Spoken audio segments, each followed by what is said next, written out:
오늘 성령 강림 주일인데 그래서 성령 강림 주일에 관한 본문을 잡아 보았습니다. 먼저 요한복음 16장 7절에서 13절까지. 네, 요한복음 16장 7절에서 13절까지.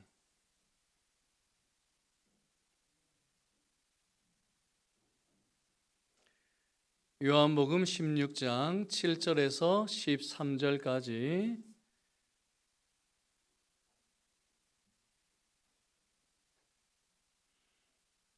네, 하나님의 말씀을 듣겠습니다. 그러나 내가 너희에게 실상을 말하노니 내가 떠나는 것이 너희에게 유익이라.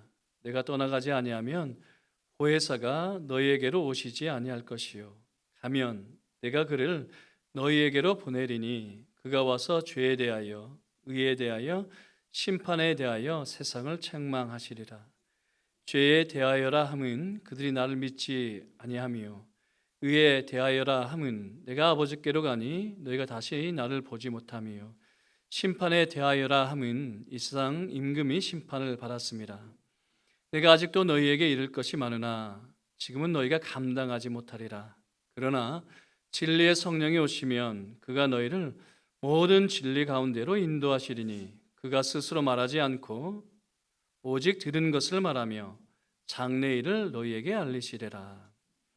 이어서 사도행전 2장 14절에서 21절까지, 사도행전 2장 14절에서 21절까지, 2장 14절에서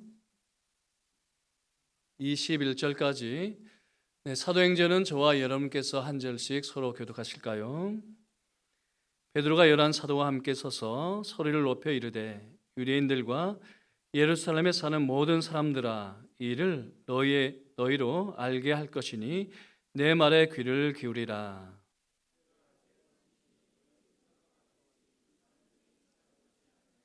이는 곧 선지자 요엘을 통하여 말씀하신 것이니 일러스되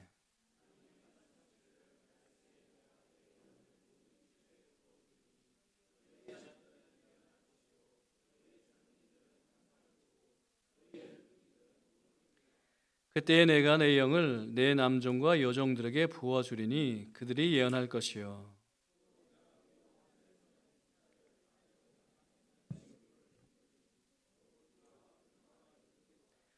주의 크고 영화로운 날이 이르기 전에 해가 변하여 어두워지고 달이 변하여 비가 되리라. 누구든지 주의 이름을 부르는 자는 구원을 받으리라. 아멘. 자, 오늘 어떤 날일까요? 우리 교회 학교 친구들. 네, 맞아요. 교회 생일. 예. 여기서 말한 것, 저기서 말한 것 합치면 성령님께서 오심으로 교회가 태어난 날, 교회 생일이에요. 그래서 오늘은 성령 강림 주일에 관한 말씀을 전하겠는데요. 자, 그 전에 예수님께서 하신 말씀을 우리가 기억해 볼 필요가 있을 것 같아요. 자, 예수님께서 가이사랴 빌립보라는 마을로 제자들을 데리고 갔어. 어디로 데리고 갔다고요? 네, 가이사랴라는 말은 로마 황제의 칭호예요. 가이사랴, 케사르, 시저 같은 말이죠. 가이사랴 빌립보라는 마을로 제자들을 데리고 갔어요.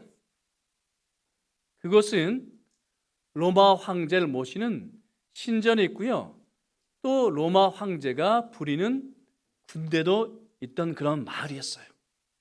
그 마을로 데리고 가서 예수님께서 제자들에게 물으셨죠. 너희는 나를 누구라 하느냐라고 물으셨어요. 그러자 베드로가 제자들을 대표해서 주는 그리스도시요 살아계신 하나님의 아들이십니다 라고 신앙 고백을 했죠. 베드로가 제자들을 대표해서 신앙 고백을 했어요. 그랬더니 베드로의 신앙 고백을 들으시고 예수님께서 내 교회를 세우시겠다라고 하셨죠. 반석 위에, 곧 신앙 고백 위에, 믿음 위에 내 교회를 세우시겠다 하셨고, 사도행전 2장에 따르면 예수님께서 말씀하신 대로 바로 그 신앙 고백 위에 성령님께서 오셨고 주님의 교회를 세워 주셨어요. 자, 그런데 신앙 고백이 위해 예수님께서 제자들에게 그때서야 처음으로 예수님께서 십자가에 못 박혀 죽으실 것도 함께 말씀하셨어요. 그랬더니 베드로가 어떻게 할까요? 안 된다 하죠. 예수님 절대 죽으시면 안 돼요. 만류하죠. 그랬더니 예수님께서 베드로를 야단을 치셨어요. 사탄아, 뒤로 물러가라. 너는 하나님의 일을 생각하지 않고 사람의 일을 생각하는도다 라고 야단을 치셨죠. 자, 이것을 통해서 우리가 알 수 있는 것은 베드로는요 3년 동안 예수님과 함께 자고 함께 먹으면서 예수님의 말씀을 들었지만 여전히 믿음이 흔들렸어요. 또 예수님께서 하신 말씀을 다 이해를 못했어요. 특별히 예수님의 십자가 죽으심을 이해를 못했죠. 그래서 예수님께서 오늘 요한복음의 말씀에 따르면 내가 아직도 너희들에게 가르칠 것이 많았지만 너희들은 아직 이해를 못하기 때문에 또 다른 보혜사 곧 또 다른 선생님이 오셔야 한대요. 내가 너희들에게 가르칠 것이 많지만 아직도 믿지를 못하니 제대로 깨닫지를 못하니 또 다른 보혜사 선생님을 보내시겠대요.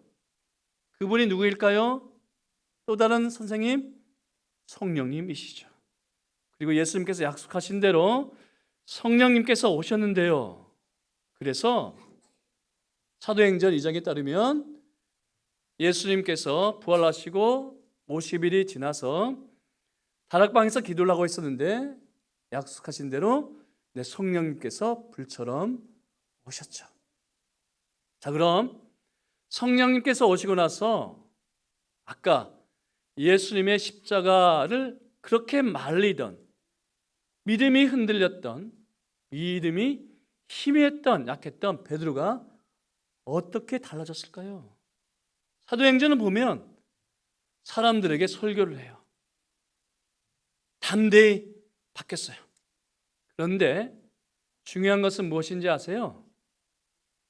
예수님의 부활하심을 설교하는데 예수님이 우리의 주되심을 설교하는데 예수님이 우리의 복음이시다라는 것을 설교하는데 베드로가 무엇을 가지고 설교하는지 아세요? 모두 구약 성경을 가지고 와서 우리는 술에 취하는 게 아니라 성령에 취하는 것이라고 요엘서 구약 성경을 가지고 해석해서 이야기를 해요. 예수님의 부활하심을 또 어떻게 해석한지 아세요? 시편 구약 성경을 가지고 와서 또 해석을 하네요. 그리고 예수님의 주되심을 또 무엇을 가지고요? 구약 성경 시편을 가지고 와서 또 설교를 해요. 그러면 성령님께서는 베드로에게 믿음을 주셨는데 무엇을 가지고 믿음을 주셨다라는 뜻일까요? 우리 친구들. 그렇죠? 성경을 풀어 해석하는 방식으로 믿음을 주셨다는 거예요. 그러면 우리는 어떻게 해야 믿음이 생길까요? 그냥 산에 가서 믿음 주세요 이렇게 하면 믿음이 생길까요? 성령님께서 기록된 말씀을 풀어서 믿음을 주시죠. 그래서 성경을 가까이 하셔야 돼요. 아시겠어요? 우리 뒤에 있는 친구들도 어떻게 해야 믿음이 생긴다고요? 성경을 성령님께서 풀어서 믿음을 주시기 때문에 성경을 가까이 하셔야 되고요. 읽으셔야 되고 또 오늘처럼 설교를 풀어서 해석하는 설교를 잘 들어야 하겠죠. 네, 설교를 잘 들어야 믿음이 생겨요. 그렇게 할 수 있나요? 네. 고마워요. 자, 오늘은 성령 강림 주일입니다. 그래서 두 곳을 본문으로 선택을 했는데 예수님께서 약속하신 대로 오신 성령님께서는 기록된 성경을 풀어 해석하시는 방식으로 우리를 진리 가운데로 인도하신다라는 주제로 설교를 하겠습니다. 성령님께서는 기록된 성경을 풀어 해석하시는 방식으로 우리를 진리 가운데로 인도하십니다. 자, 먼저 요한복음을 보겠는데 십자가에 못 박히시 전날 밤에 예수님께서는 제자들과 유월절 만찬을 하셨죠. 그리고 그 자리에서 가룟 유다가 배반할 것과 베드로가 3번 부인할 것을 또 말씀하셨어요. 그리고 요한복음 14장부터 17장까지 길게 설교를 하셨는데 많은 부분이 보혜사 성령님과 성령님께서 하실 일들에 대해서 예수님께서 설교하셨습니다. 그리고 오늘 함께 읽은 본문에 따르면 예수님께서 떠나시는 것이 제자들과 우리에게 유익하다 하셨습니다. 왜냐하면 성령님께서 오시면 우리를 진리 가운데로 인도하시기 때문이죠. 7절 말씀, 그러나 내가 너희에게 실상을 말하노니 내가 떠나는 것이 너희에게 유익이라. 내가 떠나지 아니하면 보혜사가 너희에게로 오시지 아니할 것이요 가면 내가 그를 너희에게로 보내리니. 그리고 13절 말씀 상반절, 그러나 진리의 성령이 오시면 그가 너희를 모든 진리 가운데로 인도하실 것이라 하셨습니다. 그런데 여러분, 의문이 드시지 않나요? 제자들은 예수님과 3년 공생애를 함께 보냈습니다. 예수님께서 천국 복음을 전하시는 것을, 하나님 나라 비유를 전하시는 것을 다 들었습니다. 그런데 왜 또 다른 보혜사, 또 다른 선생님이 필요할까요?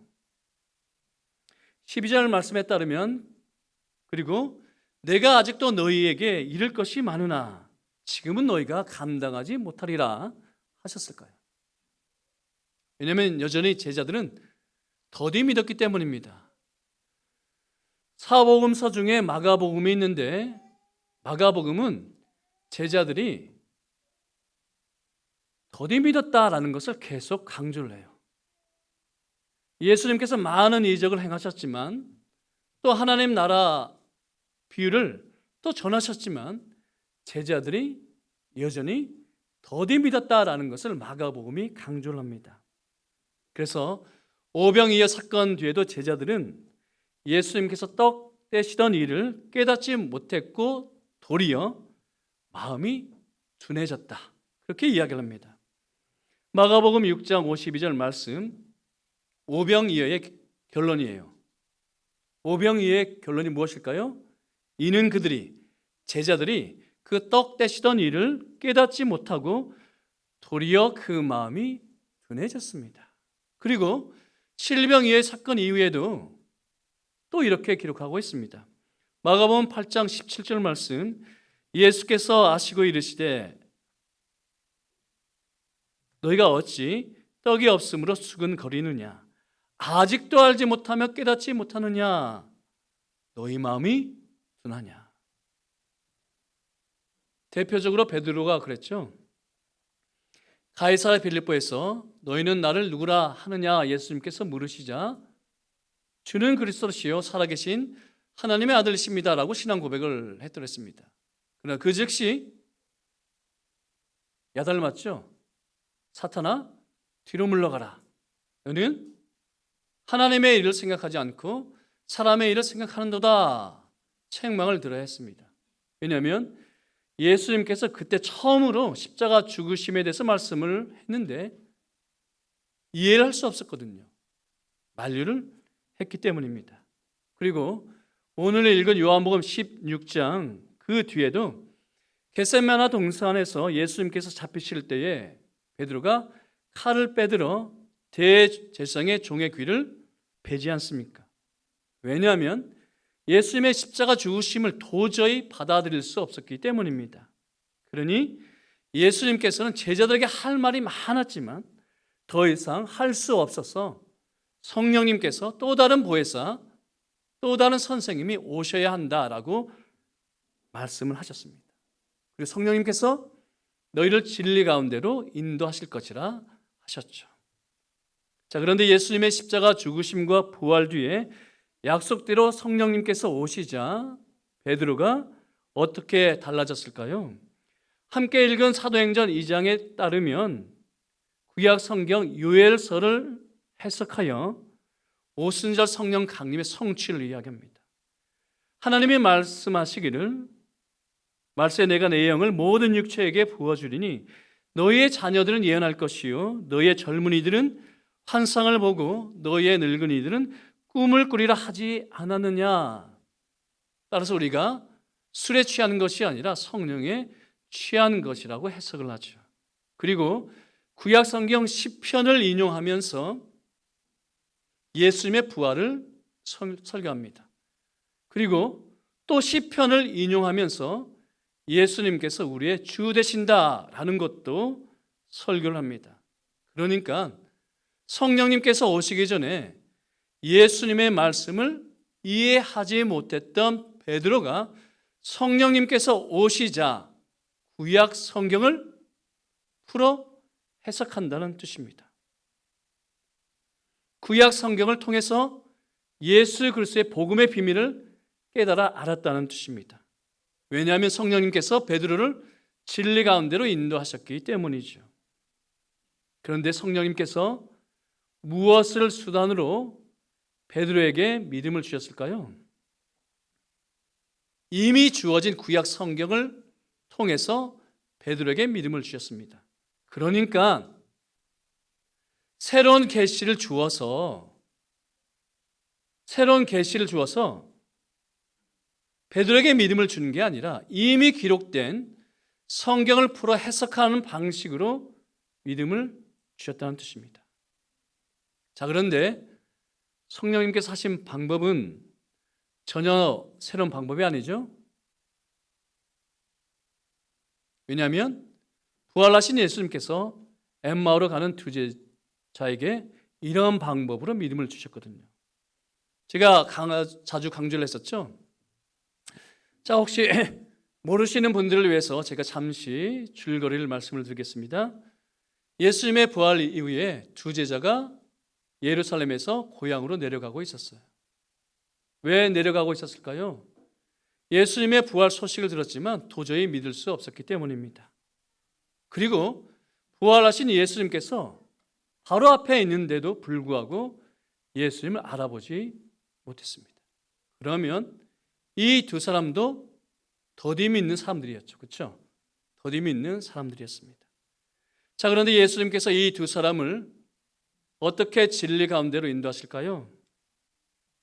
그런데 또 그 전에 예수님께서 공교롭게 또 이런 말씀을 하세요. 미련하고 선지자들이 말한 것을 마음에 더디 믿는 자들아. 미련하고 선지자들이 말한 것을 마음에 더디 믿는 자들아. 곧 구약 성경을 더디 믿는 자들아 하시면서 이렇게 말씀을 하셨죠. 이에 모세와 모든 선지자의 글로 시작하여 모든 성경에 쓴 바 자기에 관한 모든 것을 자세히 설명하시는 방식으로 두 제자에게 믿음을 주셨습니다. 잠시 정리를 하면 부활하신 예수님께서 더디 믿는 자들에게 기록된 성경을 풀어 해석하시는 방식으로 믿음을 주셨습니다. 그토록 더디 믿는 자들에게 또 성령님은 어떻게 하셨을까요? 기록된 성경을 풀어 해석하시는 방식으로 또 진리 가운데로 인도하셨습니다. 그리고 또 한 사람 전도자 빌립 역시 에티오피아 내시를 진리 가운데로 인도하는데 이사야 말씀을 풀어 해석하지 않습니까? 곧 말씀을 인도하는 사람이 되어서 말씀을 가르치는 사람이 되어서 이방인을 진리 가운데로 인도했습니다.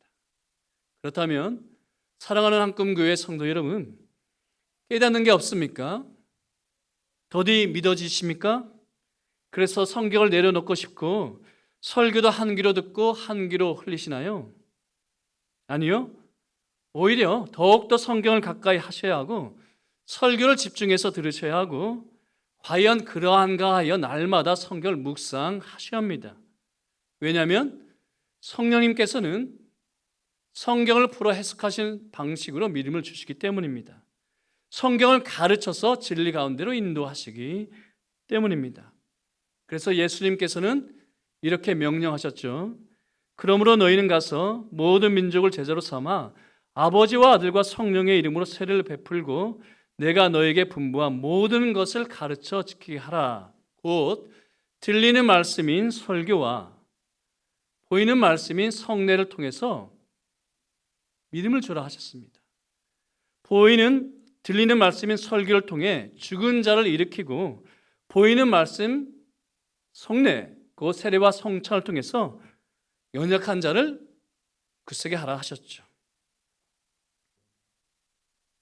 그러니까 우리를 구원하는 수단으로 말씀을 교회에 주셨다는 뜻입니다. 그래서 교회 밖에서는 구원의 통상적인 가능성이 없다라고 우리는 고백을 합니다. 교회 밖에서는 구원의 통상적인 가능성이 없다라고 고백을 합니다. 왜냐하면 구원의 통상적인 수단인 설교와 성례를 교회에 주셨기 때문입니다. 물론 비상적인 수단이 없다라는 뜻이 아니에요. 성령님께서 비상적인 수단을 통해서도 믿음을 주시기도 하죠. 그러나 통상적인 수단은 들리는 말씀인 설교와 보이는 말씀인 성례인데 이 설교와 성례를 어디에 두셨을까요? 교회에 주셨습니다. 따라서 구원의 통상적인 가능성은 교회 밖에서 찾을 수가 없습니다. 자, 그리고 말씀을 전하는 교역자를 교회에게 주셨죠. 에베소서 4장 11절과 12절 말씀 같이 읽어볼까요? 네, 시작.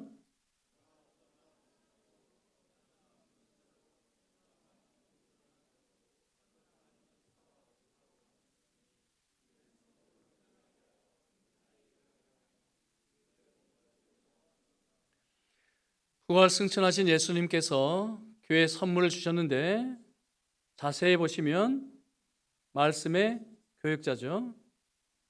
사도, 선지자, 교회의 창설 직원, 그리고 복음 전하는 자, 비록 사도는 아니지만 사도와 함께 다니면서 복음을 전했던 사람들, 그리고 오늘날에는 목사 곧 교사를 항존 직원으로 주셨습니다. 곧 말씀을 가르쳐서 교회를 세우라 하셨죠. 자, 정리를 하면 부활하신 예수님께서 성경을 풀어 진리 가운데로 인도하셨고 또 예수님께서 보내신 성령님께서도 기록된 말씀을 풀어 해석하시는 방식으로 우리를 진리 가운데로 인도하십니다. 그리고 예수님께서 보내신 사도들도 예수님께서 가르쳐 지키게 하란 말씀을 가지고 교회를 세웠습니다. 그리고 예수님께서 세우신 말씀의 교역자들이 성경을 풀어 예수님을 믿게 하고 또 성경을 풀어 진리 가운데로 인도하게 한다면 그렇다면 늘 우리 자신을 말씀 앞에 세워야 하지 않겠습니까? 말씀을 거울 삼아 우리 자신을 돌아보아야 하지 않겠습니까? 자, 그런데 그렇지 못한 일들이 있죠. 그런 일들을 예수님께서 하시고 씨 뿌리는 자의 비유를 하셨습니다. 씨 뿌리는 자가 나가서 씨를 뿌리는데 네 종류의 밭에 뿌려지죠. 한 사람이 가서 같은 말씀을 뿌리는데 네 종류의 밭에 뿌려집니다. 길가에 뿌려진 씨는 새가 와서 먹어버렸는데 마귀가 와서 구원을 얻지 못하게 하려고 말씀을 빼앗은 것이고요. 바위 위에 뿌려진 씨는 싹이 나다가 습기가 없어서 곧 말라버리죠. 말씀을 들을 때는 기쁨으로 받지만 시련을 당하자 배반하는 자입니다. 가시떨기 나무의 아래에 떨어진 씨는 말씀을 듣고 지내다가 이생의 염려와 재물과 향락의 기운이 막혀 열매를 맺지 못하는 자이죠. 그리고 마지막 좋은 땅에 뿌려진 씨는 100배의 결실을 맺는데 착하고 좋은 마음으로 말씀을 듣고 지켜 열매 맺는 자입니다. 자, 그러면 이 씨 뿌리는 자의 결론은 무엇일까요? 같이 읽어볼까요? 시작.